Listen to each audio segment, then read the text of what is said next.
আপনি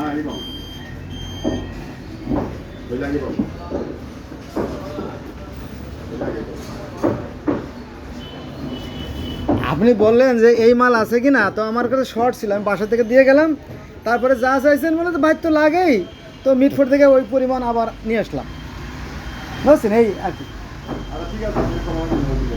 কত 3 বছর হয়ে গেছে। হ্যাঁ না, বেশিরভাগই তো নগদ দিয়ে দেয়। হ্যাঁ ভাই, আপনে আপনে মনে করেন যে 10,000 15,000 30,000 টাকার মাল এট এ টাইমে না, আগে দিতাম, এখন টাকা পয়সা নষ্ট করে ফেলাইছি। তারপরে পকেট মার হয়ে গেল একবার, ওই যে বমি বমি ফাটি আছে না, বমি ফাটি বমি করে পকেটতে টাকাটুকু নিয়ে গেছে। হ্যাঁ প্রায় 50-60,000 টাকার মতো। মানে মিটফোর্ড হাসপাতালে ঠিক আগে ওখানে মানে হুমড়ি খেয়ে পড়ছে, বমি করবে আমার পর, বমি করছে, তো মনে করেন যে লোকটা অসুস্থ, বসতে দিছি, 4-5 জন ঘিরে পকেটে দিয়ে গেছে। আমি দেখলাম যে কিছু একটা করছে, এখন অনেক লোক, কারে বলবো, কারে ধরবো, আর আমি তো চাই ছোটো মানুষ, আমি তো বয়স হয়েছে, শক্তি কমে গেছে, বোঝা গেছে। হ্যাঁ, আর ঘুরায়, খালি ঘুরায়।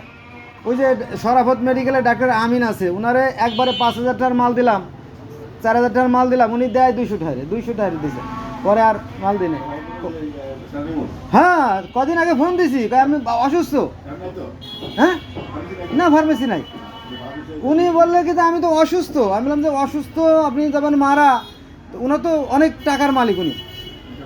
হ্যাঁ ওই যে আমিন মেডিকেল ছিল না ওনার, তো আমি বললাম যে আমি মরে যাবো যে কোনো সময়, দিনা দেখ না খেয়ে মরে যাই ভালো, তারপর টাকাটা তাড়াতাড়ি, তাই বলবে না, বলে যে আমি অসুস্থ, এখন আইসেন না, কেমন বুঝলেন। ওনার বাসা জিগাতলা, বাসা ওখানে, আর উনি একটা দোকানে বসে, তো অসুস্থতার কারণে আসে নাই। কোন দোকানে বসে আমি জানি না। শোনেন, পার্টির সাথে চালাকি করলে সেই ব্যবসা টেকে না। এই যে এই লোকটা বোধহয় মারা গেছে, আল্লাহ মাফ করুক, জান্নাতবাসী করুক, আল্লাহর দোয়া করি, কিন্তু আমার ওই যে আছে না, কি জানি একটা কোম্পানি বন্ধ হয়ে গেল, তারপরে ওদের ইগুলো ভালো ছিল, টিউবগুলো ভালো ছিল, 26 টাকা আনতাম, 26 টাকা আনছি, তো তখন দাম বেড়ে গেছে, আমি বললাম ভাই এগুলো দাম বেড়ে গেছে, 30 টাকা আনছি, আমি 2 টাকা লাভ দেন আমারে। সে আমার কাছ থেকে খাতা নিয়ে কাইটে আমার আরও যে দামে কিনছি তার চেয়ে 2 টাকা কম দিচ্ছে।